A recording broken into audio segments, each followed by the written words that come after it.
Hey readers, welcome or welcome back to Bookmark This, where lit happens. My name is Jess, and the lit that is happening today is a deep dive into my first cowboy romance, the first installment to the Lucky River Ranch series by Jessica Peterson, Cash. First and foremost, a little backstory. This is a very nostalgic read for me. I grew up with horses. I grew up listening to Books and Done, so I loved the nostalgic feelings that this book gave me. Tropes that we have are enemies to lovers, which is really more like dislike to lovers, and we also have close proximity. So what worked for me is I really loved his family dynamics with his brother. I also loved the setup to the story because it felt super unique. We follow a FNC who was born country, moved city, but she loses her dad, and she has her own business, and that business is struggling. So when she loses her dad, she stands to inherit his ranch, which is worth a pretty penny. So she goes to collect that inheritance. When she gets there, there's a gentleman who thinks he's entitled to the inheritance, and of course she's like, "What? Like what?"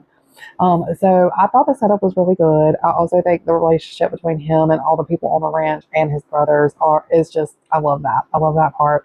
Her mom is given insta dislike for me, but we are not friends. I do not like the mom. And she definitely is suffering from some trauma, and the fact that she is quite jealous over the fact that she didn't have a close relationship to her dad, who really seemed like he didn't put in any effort. But he's very close to all the ranch people. So, it's a really good setup. I really liked the setup for the book. I really liked some of the relationship dynamics. And I think that this is a must read for anybody who likes a spicy cowboy and maybe some family dynamics and enemies to lovers or dislike to lovers, really. Okay, so I'm going to hop into the things that didn't work so well. And this might be sort of a spoiler section for this book. This is a slow burn, which is a lot of fun. I enjoy a slow burn. But when we are making the transition from dislike to being in love, that portion of it happened really quick. So it's like we spend a lot of time disliking, and then we just flip the coin and like, but there's no meat right there. It kind of felt like there was no working on it. There was no meat and potatoes right in between dislike and in love. Once we turn to physical in this book, I felt like it was chapter after chapter of a physical relationship happening, but I didn't really feel like we solved anything. It felt very convenient. I felt like we lost a lot of plot. For me, it really wasn't believable, as in these guys actually love each other. I think that we could say they had adoration. Just like there wasn't true hate, there didn't feel like there was true love. A lot of things felt like it was just out of convenience. Hey, this works for you, and it actually works out for me too, so let's just do it.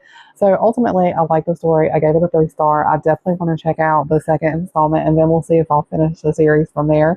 I got a lot of nostalgia from this book. There were a lot of awesome relationships in the book, and I was rooting for the couple, although I just felt like so much of it was unbelievable. Everything from the fact that the father would do this in the first place, which I was able to kind of move past, but that all the way to the actual relationship just didn't feel honest. It just didn't feel true, but I still don't think it was bad. I also just would get so annoyed sometimes. I'm very particular about like pet names for each other in relationships, and I find myself rolling my eyes sometimes at the way he would say sugar to her all the time. And sugar is fine, like that's fine. Like my husband and I call each other honey all the time. There's no difference in that, but I don't know. It almost felt like he was talking down to her at times, like almost like she was stupid or a kid. But anyways, nonetheless, I really overall enjoyed this. I gave it a 3 stars. Have you read Cash? Do you plan on reading Cash? Do you have other cowboy romances that you love? Comment below and let me know. And I hope you'll bookmark this channel so you never miss when lit happens. And I will see you in the next video.